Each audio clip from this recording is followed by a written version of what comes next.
Sophie Davant était ce samedi 28 janvier l'invité de Jade et Éric Dussart dans On refait la télé sur RTL. Le journaliste lui a demandé des nouvelles de son émission La Lettre, qu'on n'a pas vue depuis de nombreux mois sur France 2. La Lettre, cette émission où vous organisiez des rencontres entre des célébrités et leurs plus grands fans, si est-il comme le timbre rouge, si est-il définitivement terminé? Éric Dussart n'y est pas allé par quatre chemins avec Sophie Davant, qui était son invitée dans On refait la télé sur RTL ce samedi 28 janvier. Je crois, oui, a répondu l'animatrice du divertissement. En plus, Franck Sora, l'un des deux producteurs, est décédé, donc voilà. A-t-elle ajouté. J'aimais beaucoup cette émission, j'aimais beaucoup l'idée de mettre en valeur des personnes anonymes et de leur rendre hommage. Je trouve que franchement, c'était une belle émission, bien produite, élégante, émouvante.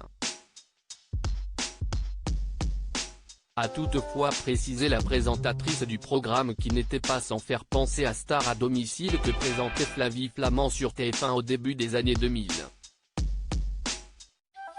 À la différence près que sur France Télévisions, les surprises visaient à mettre en lumière et récompenser d'une certaine façon des héros du quotidien. Enterré au profit de la boîte à secrets de Faustine Bollaert? Qu'est-ce ce qui lui a été fatal? Ses audiences? Son coût? La difficulté à trouver des personnalités? A demandé Éric Dussart à Sophie Davant. Après un bel effet de curiosité le 16 novembre 2019 pour son premier numéro suivi par 2,3 millions de téléspectateurs, 12,5% de part d'audience, La Lettre avait par la suite atteint moins de destinataires.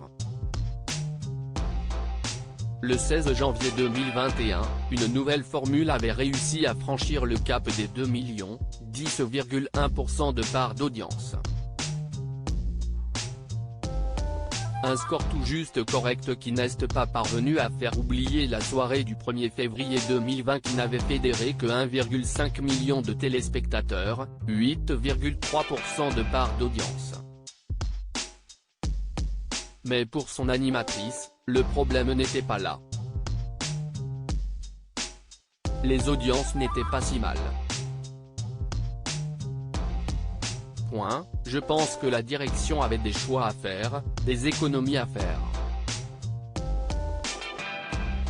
Il y a une autre émission qui s'appelle La boîte à secrets. Ils ont tranché entre les deux, voilà. Ce sont des choses qui arrivent, a-t-elle tenté d'expliquer. Je ne suis pas allé pleurer. Et puis, c'était une coproduction entre Franck Sora, Anne Marcassu et Mathieu Vergne. Ce n'est pas toujours évident de coproduire une émission. Donc est-ce qu'ils se sont vraiment battus pour conserver cette émission? Il y a toutes ces problématiques, poursuit Sophie Davant. Mais bon, je ne suis pas allé pleurer. Je le regrette parce que j'aimais bien cette émission, mais je ne suis pas allé pleurer auprès de la direction, a précisé celle qui avait été très choquée par l'arrêt de CIST au programme il y a quelques années. Et pourquoi? Lui a demandé le présentateur d'On refait la télé. Parce que ce n'est pas dans ma nature, et que j'aime bien être force de proposition, mais pas geindre et me plaindre. Je ne suis quand même pas malheureuse. Je suis quand même présente dans 2 émissions quotidiennes. Il y a pire, quoi, a-t-elle conclu. Il est donc fort probable que les courriers envoyés à la production par les téléspectateurs restent lettres mortes. Article écrit en collaboration avec 6 médias à lire aussi. Elle parle du matin au soir. Sophie Davant raconte ses vacances épuisantes avec Caroline Margeridon.